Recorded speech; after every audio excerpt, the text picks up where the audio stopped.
Excellencies, ladies and gentlemen, good afternoon. May I kindly ask you to take your seats, please?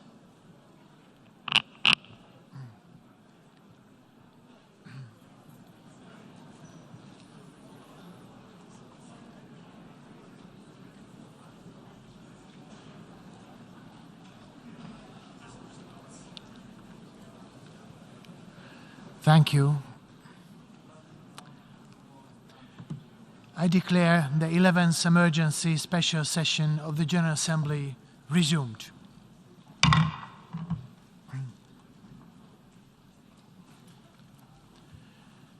Before proceeding further, I would like to remind members that all meeting participants are encouraged to consider wearing a mask while indoors, including in the General Assembly Hall and in conference rooms. Members will recall that in paragraph 3 of its resolution ES 11/3 of 7th of April 2022, the Assembly decided, I quote, to adjourn the 11th Emergency Special Session of the General Assembly temporarily and to authorize the President of the General Assembly to resume its meetings upon request from Member States, end of quote. In this regard, I should like to draw the attention of the delegations to document A/ES 11/8, which contains a letter dated 3rd of October 2022 from the permanent representatives of Albania and Ukraine to the United Nations, requesting the resumption of the 11th Emergency Special Session of the General Assembly. I intend to conduct the proceedings of this meeting in accordance with the rules of procedure of the General Assembly and the past practices of its emergency special sessions. In accordance with Rule 63 of the rules of procedure of the General Assembly, the President and Vice Presidents of the 77th session shall serve in the same capacity at the resumed 11th Emergency Special Session. May I take it that it is the wish of the General Assembly to decide that the Credentials Committee of the 77th session should serve for the resumed 11th Emergency Special Session? It is so decided.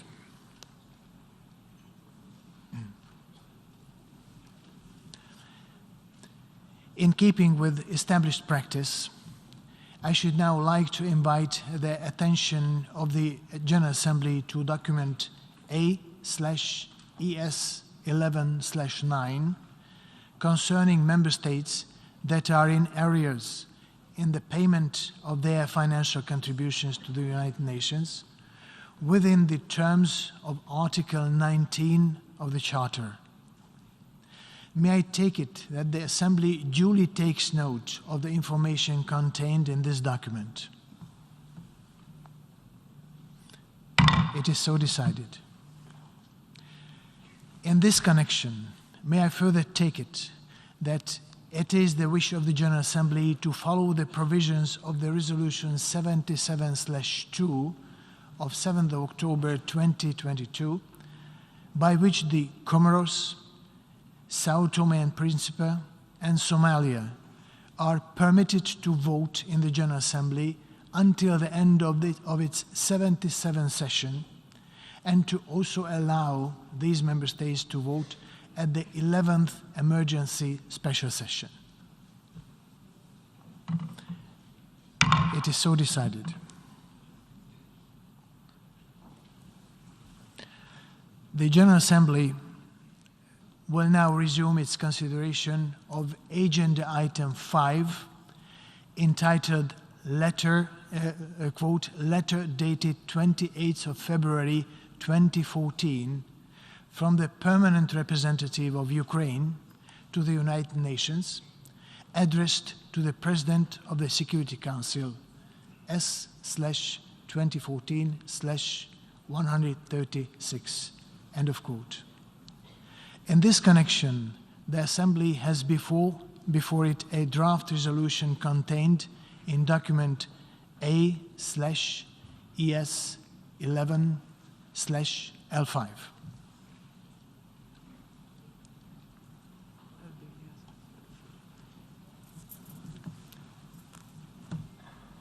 I give the floor to the representative of Albania on point of order. Thank you, President. I have a point of order to raise before we proceed with agenda item 5 of the 11th Emergency Special Session. Would like to propose that the General Assembly adopts a decision confirming that the General Assembly will apply Rule 87B of the Rules of Procedure to take recorded vote by electronic means when action is taken on the resolution L5, and that action will not be taken by a secret ballot. The reason for this proposed decision is that Russia has circulated a proposal to all member states formally requesting that action on the resolution be through a secret ballot. In the interest of avoiding confusion, the GA should clarify this issue now. Russia's proposal is an attempt to threaten transparency in the GA. Wouldn't we all want transparency from the international community if a neighboring country invaded and attempted to annex a portion of our territory? Would any member state of the GA support a secret ballot if it was their own territory that someone was trying to annex? The Russian Federation is citing as precedent a 1977 decision to hold the secret ballot in the UN GA. That decision only applies to the narrow choice of the venue for a UN session. In fact, the rest of the resolution was not decided by secret ballot. Indeed, it was adopted by consensus. The decision that Russian Federation cites is not applicable as precedent. A decision on a venue is similar to a decision to elect member states or individuals to UN bodies, which are held by secret ballot.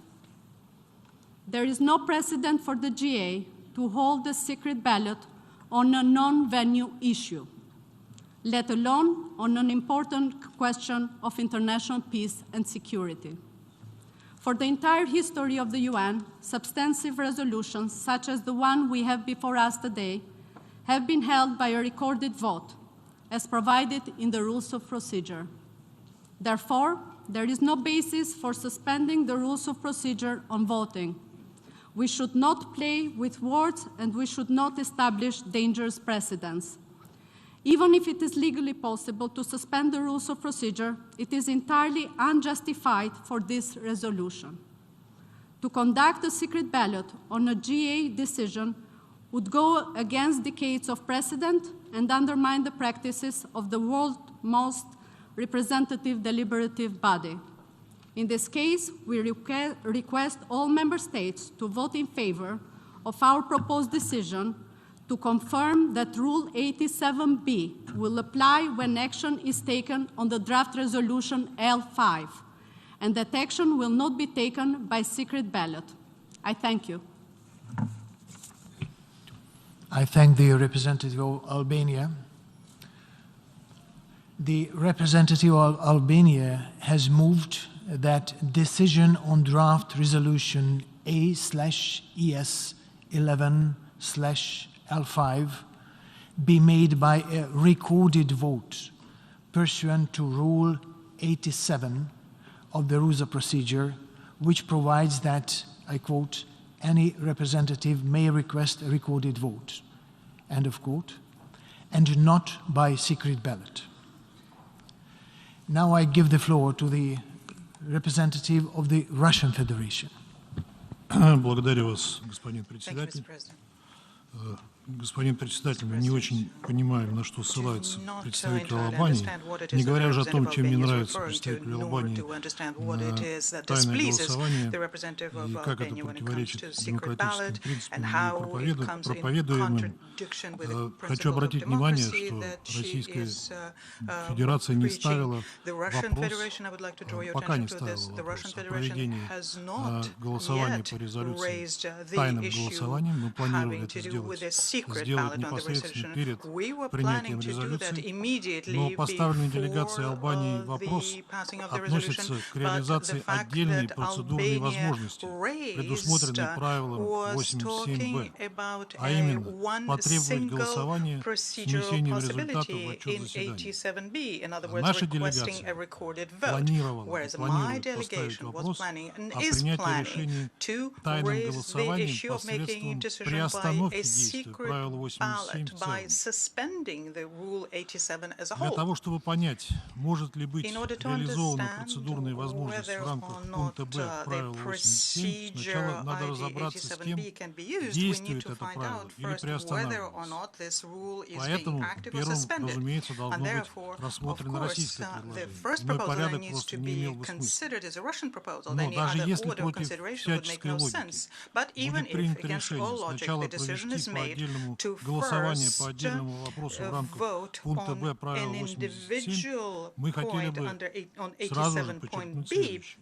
Это никак не предрешает, не отменяет рассмотрение самостоятельного предложения нашей делегации о том, чтобы приостановить действие правила 87 целиком для проведения тайного голосования. Мы такое предложение внесем. Благодарю вас.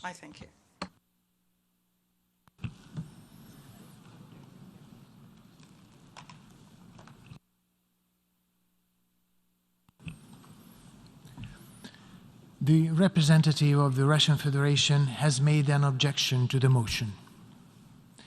Pursuant to Rule 71 of the Rules of Procedure, the point of order shall be immediately decided.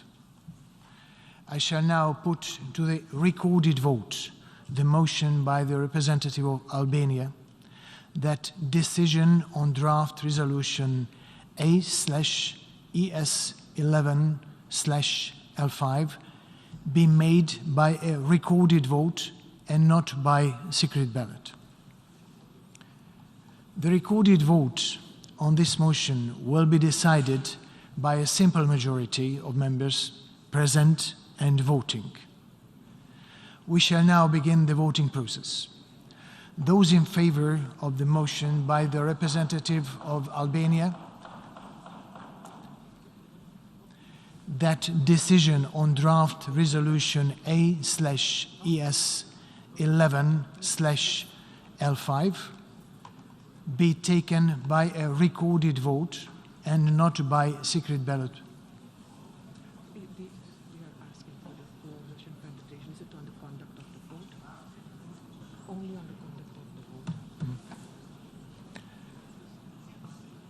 The delegation of the Syrian Arab Republic is asking for the floor. I'll give the floor if it is only on the conduct of the vote.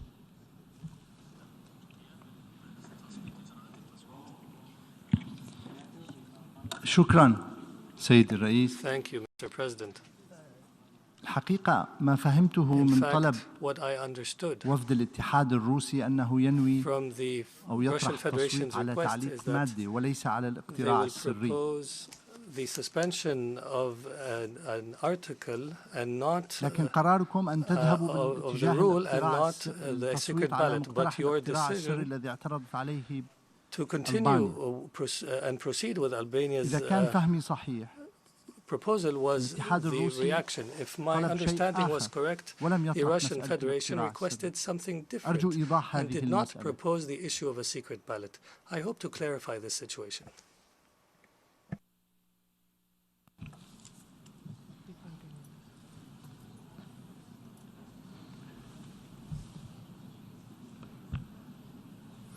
So let me continue. Thank you much for the intervention. Let me continue. The recorded vote on this motion will be decided by a simple majority of member states present and voting. We shall now begin the voting process. Those in favor of the motion by the representative of Albania that decision on draft resolution A/ES11/L5 be taken by a recorded vote and not by secret ballot, please signify. Those against, abstentions. Members are reminded that at this stage, the General Assembly is voting on the motion of the representative of Albania and not on the draft resolution itself. The General Assembly is now voting on the motion by the representative of Albania that decision on draft resolution A/ES11/L5 be taken by recorded vote and not by secret ballot. Those who vote yes will be voting in favor of the use of a recorded vote as proposed by Albania. Those who vote no will be voting against the motion proposed by Albania and in favor of a secret ballot. Will all delegations confirm that their votes are accurately reflected on the screen? The voting has completed. Please lock the machine.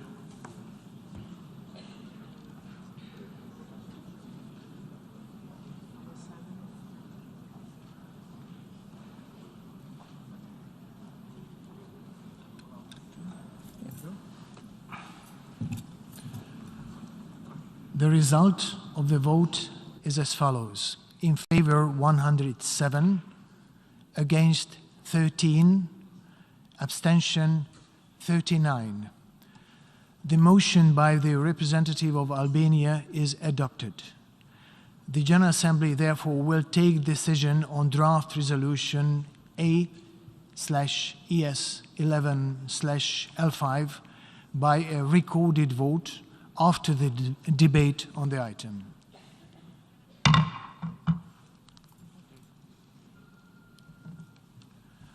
We shall now continue with the debate on agenda item 5.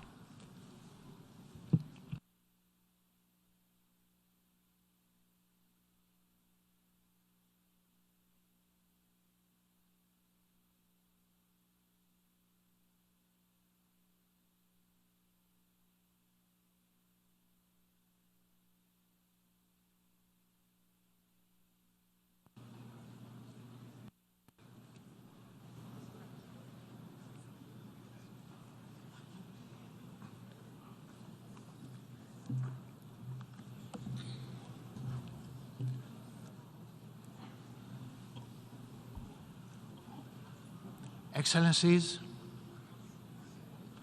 the war in Ukraine should have been never started. But it will end one day. Guns will be silent, but when?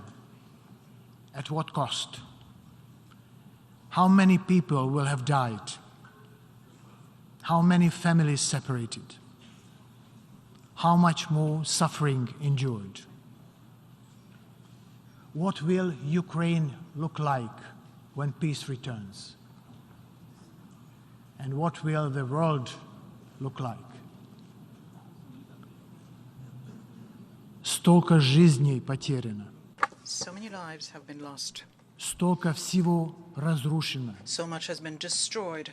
В этой войне не будет победителей. There will be no victors in this war. Проигрывают все. Everyone will lose. Les prix de l'alimentaire sont enflammés. La faim et la famine menacent des communautés dans le monde entier. Is threatening communities throughout the world. I thank the Secretary General for leading on the Black Sea Grain Initiative. وقد أدت هذه الصفقة التي توسطت فيها الأمم المتحدة إلى تحرير 6 مليون طن على الأقل من المواد الغذائية. أكثر من ربعها يذهب مباشرة إلى الدول ذات الدخل المنخفض.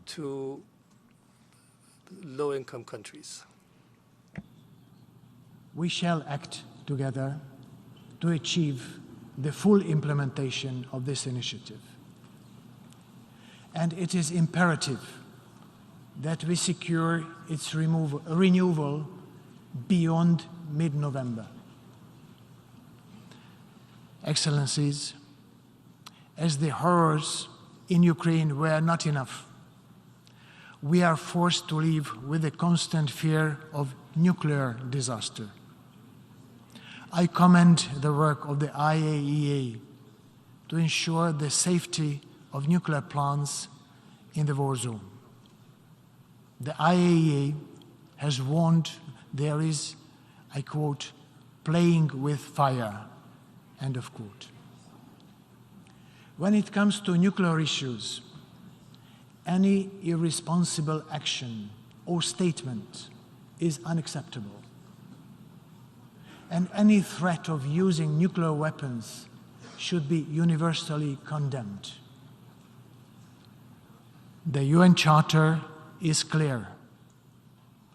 The General Assembly has been clear. The Secretary General has been clear. Aggression is illegal. The GA resolution of 14th of December 1974 defines aggression as the use of armed force by a state against the sovereignty, territorial integrity, or political independence of another state. This act is called as inconsistent with the Charter. Invading a neighbor is illegal.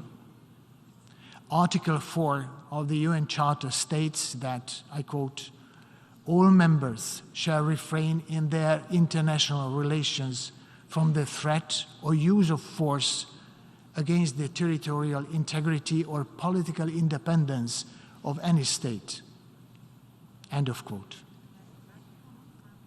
Annexing territories of other countries by force is illegal. The GE resolution of 24th of October 1970, the Declaration on Principles of International Law concerning friendly relations and cooperation among states, has reinforced that the territory of a state shall not be object of acquisition by another state resulting from a threat or use of force. It is incompatible with the purposes and principles of the Charter. And as the Secretary General pointed out, the referenda in the occupied regions, I quote, cannot be called a genuine expression of the popular will, end of quote. When it comes a daily routine to watch images of destroyed cities and scattered bodies, we lose our humanity. We must find a political solution based on the UN Charter and the international law. We need to keep the door open for diplomacy. The fighting between Russia and Ukraine must stop. As the General Assembly has decided in its resolution adopted on March the 2nd, 2022, I quote, troops of the Russian Federation must be withdrawn from the territory of Ukraine within its internationally recognized borders, end of quote. What is the alternative? A world without shared rules, a world without peace, a world without future. We must recommit to the values, principles, and purposes of the Charter. If we want to move forward as a global community, we must provide answers. The world is looking to us. Thank you.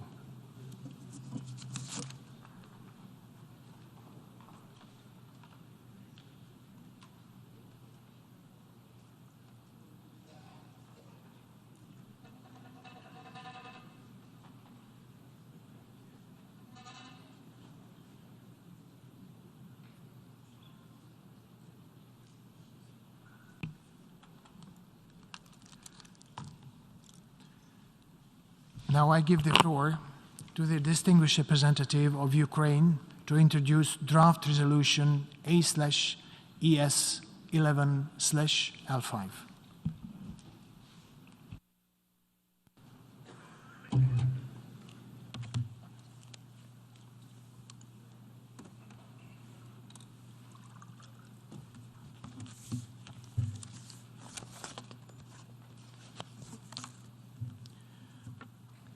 Good afternoon.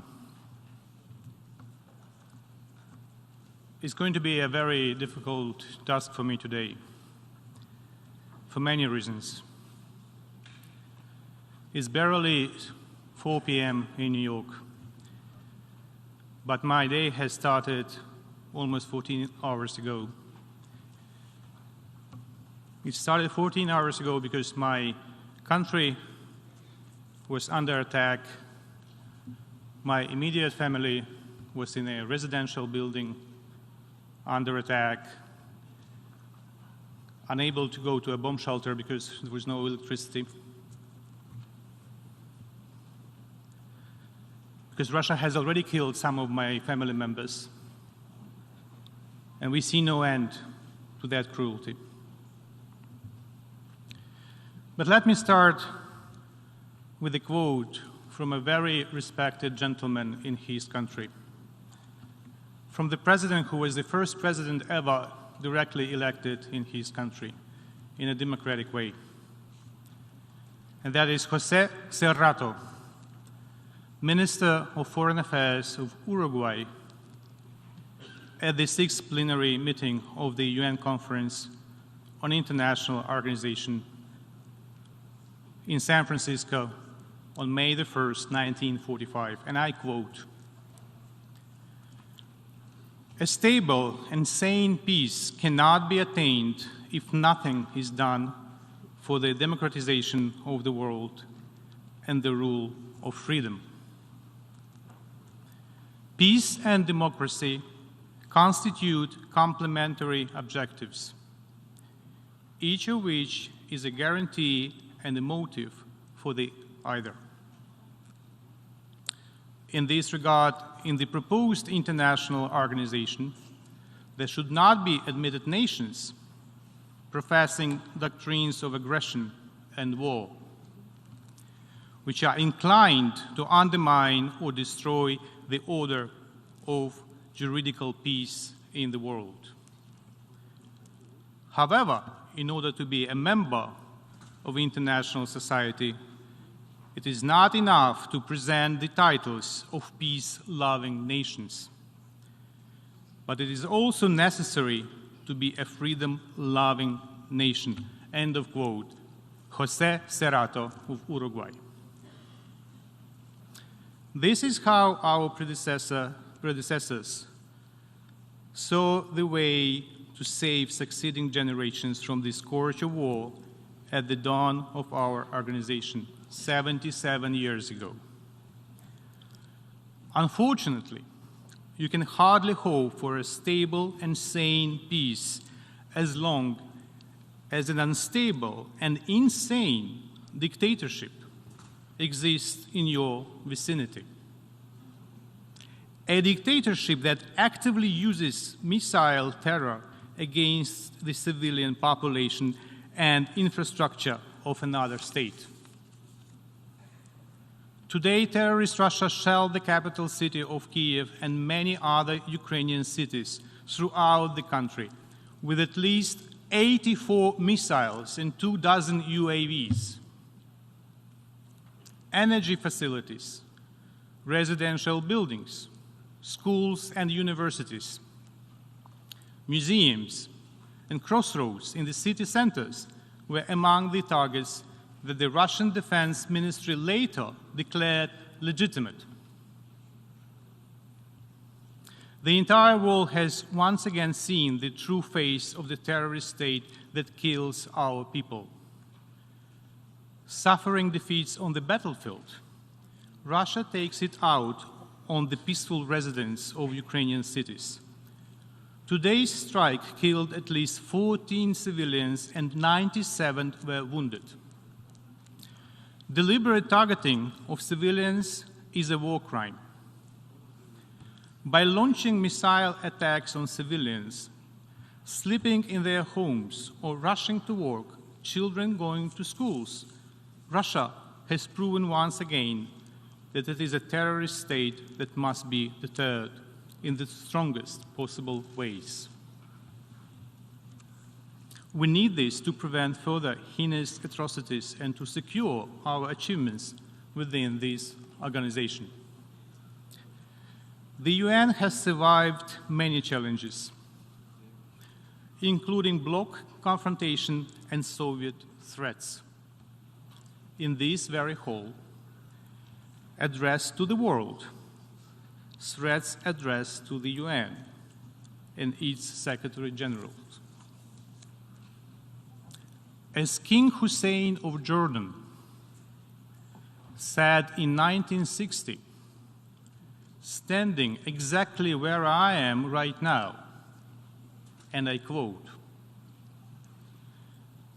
"Yet almost from the birth, Soviet Union has sought to destroy the United Nations, to hamper its deliberations, to block its decisions, to demean the reputation of the Security Council and the Secretary and the General Assembly." End of quote. I sign under each of these words in 2022, standing exactly where the leader of Jordan was 62 years ago. What we are witnessing now is an attempt by Russia to revive the so-called Brezhnev doctrine, envisaging that the Soviet Union could limit the principle of prohibition of the use of force if its interests in other states within so-called zone of influence were challenged. Incompatibility of this doctrine with the UN Charter was clear even for the Soviet Union. And at the end of the day, the USSR had to officially give it up. Let me quote President Gorbachev. "It is evident, for example, that force and the threat of force can no longer be and should not be instruments of foreign policy," said the then Soviet president in this very hall in December 1988. These words, however, mean nothing for modern Russia, who is occupying the USSR permanent seat at the Security Council and thus is allowed to block any action by the Council to restore international peace and security. Mr. President, Russia now tries its best to bring us back to the 1930s, not even 1940s, when Hitler destroyed sovereign nations by invasion, fake referendums, and Anschluss. And we are now at a tipping point where the United Nations will either restore its credibility or it will ultimately fall in failure. And if the latter happens, we should blame nobody but ourselves, because it is our responsibility to defend the principles of the UN Charter. A trail of blood is left behind the Russian delegation when it enters the General Assembly. And the hall is filled up with the smell of smoldering human flesh. That's what we have tolerated too long in Syria. That's what is happening today in Ukraine. Same dictator in the Kremlin, same Russian generals well known for scorched earth tactics in wars led in Syria and in Chechnya and today in Ukraine. Since 23rd September, Russia has been committing another crime against international law and its principles, committing it in an attempt to revive the world of the past, where sovereignty, territorial integrity, and the inviolability of borders were a privilege with limited access, not the right of every nation. The sham referendums in 4 Ukrainian regions, followed by unlawful decisions by the Russian president and parliament, served this very purpose and thus posed an existential threat to the United Nations and its charter. Ukrainians can tell you what our world will look like if this erosion of the UN's credibility is not stopped. If complete disregard for the UN Charter by a country occupying a permanent seat in the Security Council meets any response but zero tolerance. Death, human suffering, and destruction are immediate outcomes. As it was in the city of Zaporizhia on the night of the 9th of October, when Russia fired over 20 missiles on residential areas which killed at least 13 and injured 60 civilians, including 6 children.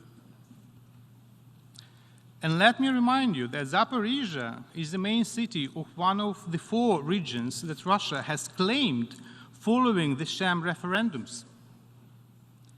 Moscow has even included the reference to Zaporizhia in its constitution.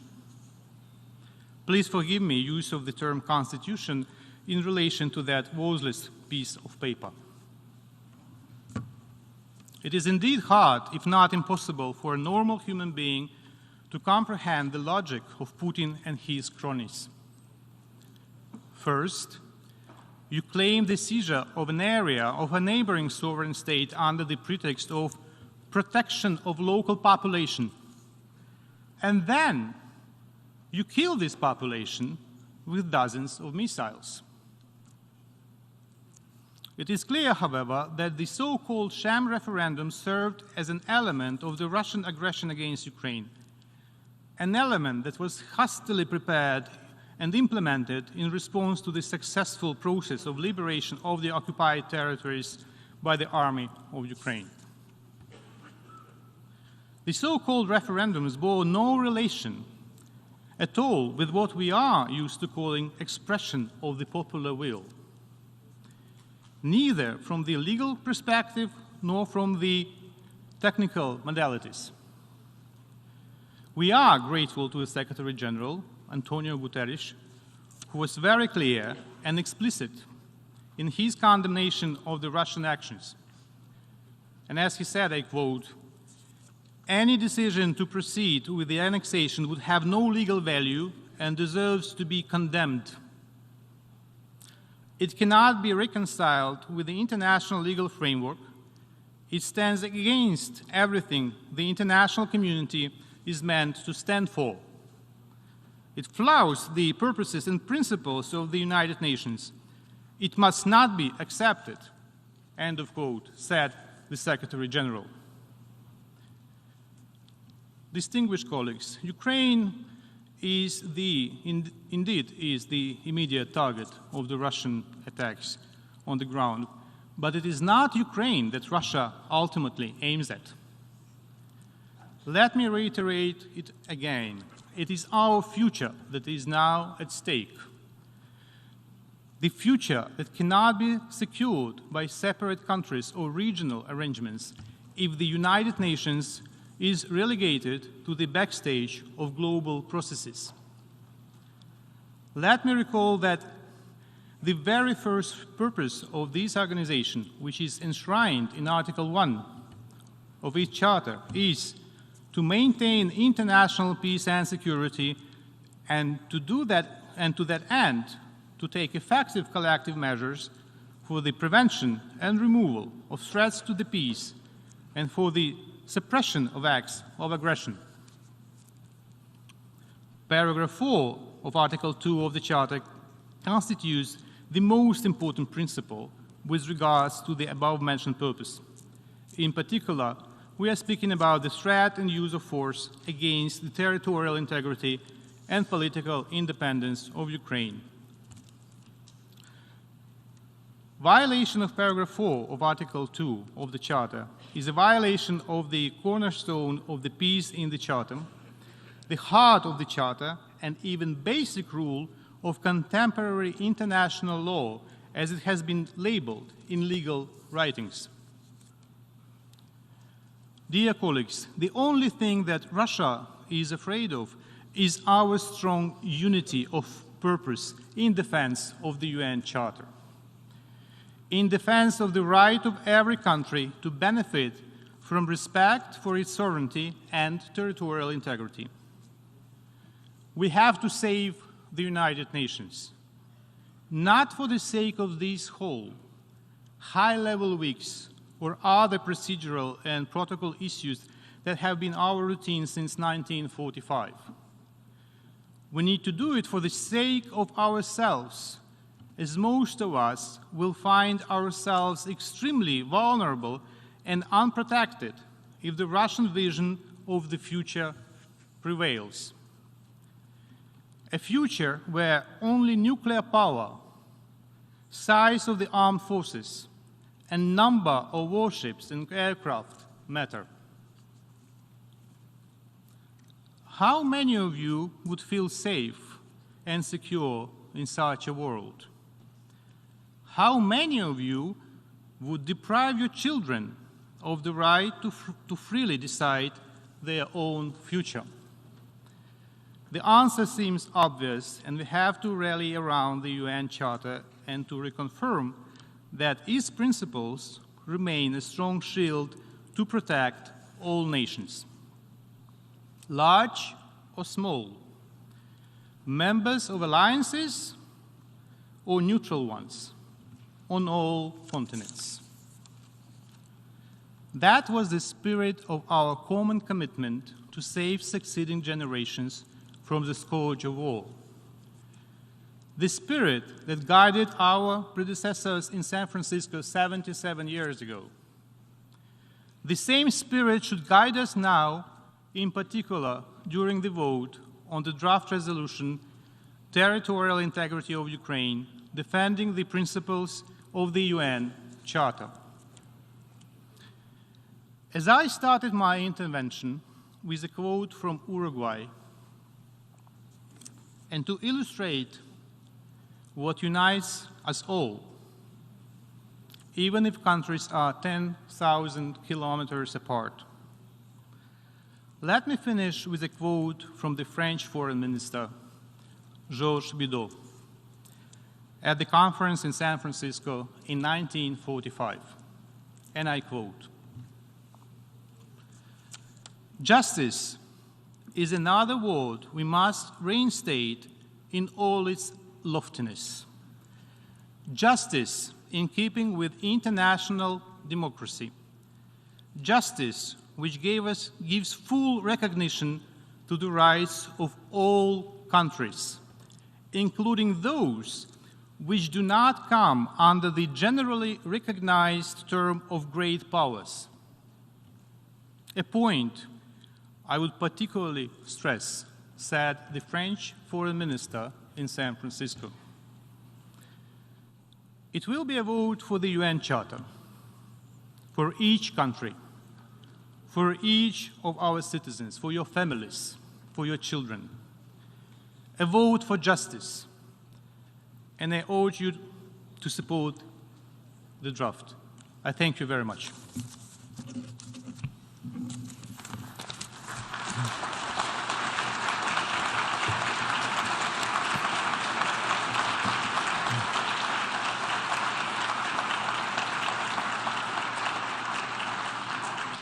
I thank the distinguished representative of Ukraine.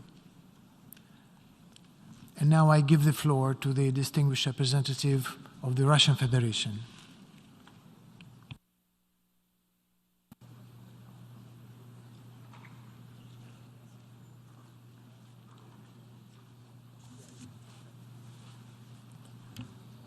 Уважаемые коллеги, Colleagues, хочу начать с процедурных вопросов. Вы сейчас все стали свидетелями возмутительного мошенничества, в котором, к большому сожалению, председатель Генассамблеи сыграл ключевую роль. Нам не дали слово по порядку ведения заседания, лампочка об этом